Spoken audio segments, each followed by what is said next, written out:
కోటగారు అని ఆయన మేము ఆప్యాయంగా పిలుచుకునేవాళ్ళం. నాకు సినిమాల్లోకి వెళ్ళక ముందు నాటకాల నుంచి కూడా బాగా పరిచయం.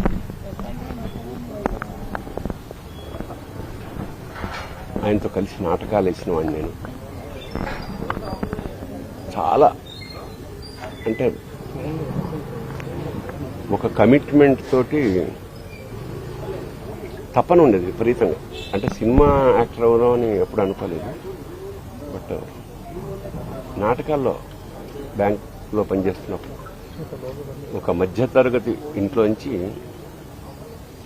బయలుదేరిన అతని ప్రయాణం అంచెలంచెలుగా one of the best villains of Telugu industry.